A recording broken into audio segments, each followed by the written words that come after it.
കൂട്ടുകാരെ കുറച്ച് ചക്കക്കുരു വേവിക്കാൻ വെച്ചിട്ടുണ്ട് കേട്ടോ. അതിൽ കുറച്ച് ഉപ്പും മഞ്ഞളും വെള്ളം ഒഴിച്ചിട്ട് അടുപ്പത്ത് വെച്ചു. അത് അവിടെ ഇരുന്ന് വേവട്ടെ.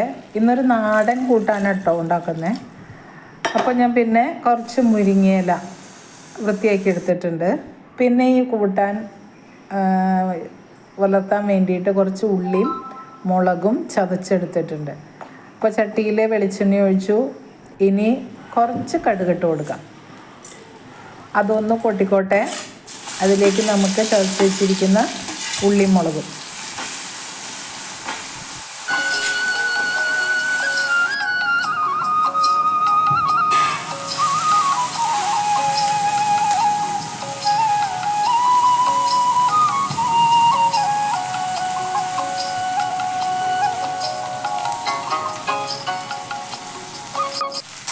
അത് ഉള്ളി മുളക് മൂത്ത് കഴിഞ്ഞപ്പോൾ നമ്മൾ മുരിങ്ങയില ഇട്ടു. അതിൻ്റെ മീതേക്ക് വെന്ത ചക്കക്കുരു ഇതുപോലെ നിരത്തി കൊടുക്കുക. അപ്പോൾ ചക്കക്കുരു എല്ലാം നമ്മൾ നിരത്തിയിട്ടുണ്ട്.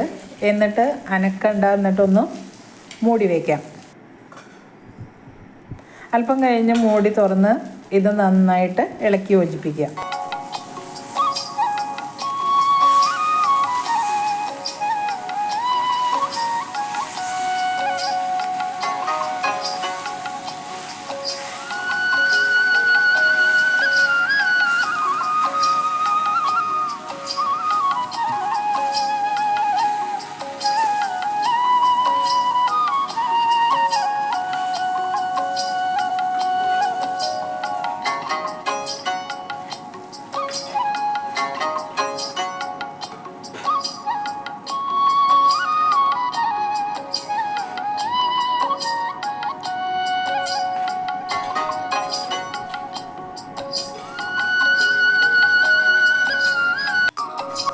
അപ്പോൾ നമ്മുടെ കിടിലൻ ചക്കക്കുരു മുരിങ്ങയിലയും മുലത്ത് റെഡി ആയിട്ടുണ്ട്.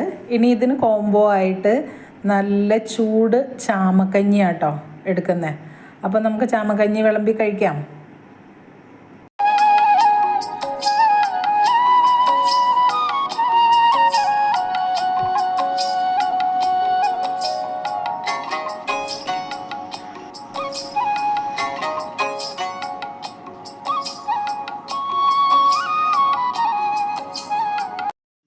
അപ്പോൾ അതാ കഞ്ഞി, തൈര്, ചക്കക്കുരു, പിന്നെ ചുട്ട പപ്പടം. അപ്പോൾ തൈരിലേക്ക് ഉപ്പൊഴിച്ചിളക്കി. ഇനി നമുക്ക് നല്ല ടേസ്റ്റി ചാമക്കഞ്ഞി ചക്കക്കുരുവും മുരിങ്ങയിലയും തൈരും എല്ലാം കൂട്ടി കഴിക്കാം.